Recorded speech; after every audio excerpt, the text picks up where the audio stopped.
San Cristovo de Cea vibrou coa 31 edición da festa que pon en valor o produto estrela da comarca, o pan de Cea, que foi o primeiro con indicación xeográfica protexida de toda Europa. A festa de exaltación do pan de Cea é de interese turístico de Galicia, pero as autoridades comprometéronse a conseguir o recoñecemento nacional e internacional. O pan de Cea, perdonádeme se hai algún outro panadeiro de outras partes de Galicia, é o mellor pan do mundo. É o mellor pan do mundo porque se elabora dunha forma distinta a todos, artesanalmente. E eu son consciente, porque son fillo e neto de panadeiras. Entón, podo dicir con certeza, con garantía, que a elaboración do pan de Cea é moi custosa, pero con ese cariño e ese sentimento que lle poñen as panadeiras, eso supera todo. Calquera galego suspira cando está fora por o pan de Galicia e, por suposto, por o pan de Cea, pero non xa os galegos. Agora mesmo o pan é un dos produtos máis importantes e que ten máis gusto aqueles que nos visitan por gozar dun bo pan. Agora mesmo o pan galego e, por suposto, en primeira orde, o pan de Cea é visto fora daqui como un dos produtos máis importantes da nosa gastronomía.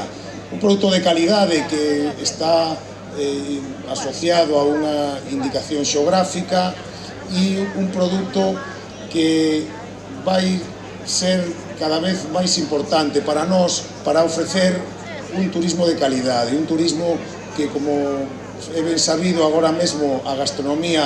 Todo o que está aquí é produto de moitísimo traballo, dun traballo secular, sin duda, un traballo artesanal, un traballo, pero tamén un traballo que se plasma nesta festa. 31 edicións. E aquí temos a moita xente responsable, pero temos a un cabeza que eu creo que todo lo conocemos, ademais do alcalde que lle dá todo o apoio a esta festa, é o presidente da Indicación Xeográfica Protexida, Carlos. Un placer, desde logo, un placer, Carlos. Eu creo que merece todo e máis apoio. Cando falamos de Carlos, falamos sempre, asociámolo a unha bola de pan. Sempre nos trae a calquera unha bola de pan, a calquera acto. É o maior embaixador que tendes, sin duda ninguna, niste concello. A xornalista, presentadora e empresaria Lucía Rodríguez gañouse o público co seu prego. Eu dicía, eu penso que a única honra que podo ter para estar aquí é ser filla de panadeiros, porque moito máis non sei cal pode ser o motivo de estar aquí hoxe nesta 31ª edición da Festa da Exaltación do Pan de Cea.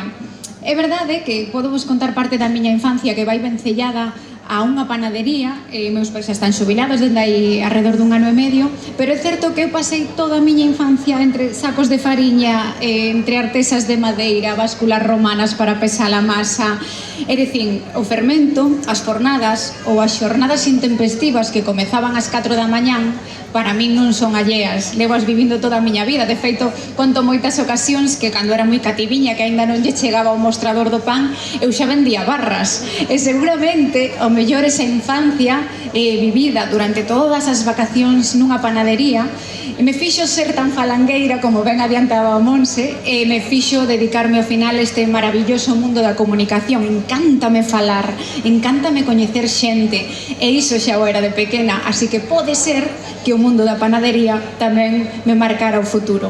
Tras o acto deu inicio a comida popular con polvo a feira, carne ao caldeiro, queixo, mel e marmelada, acompañados por 1500 bolas de pan de Cea.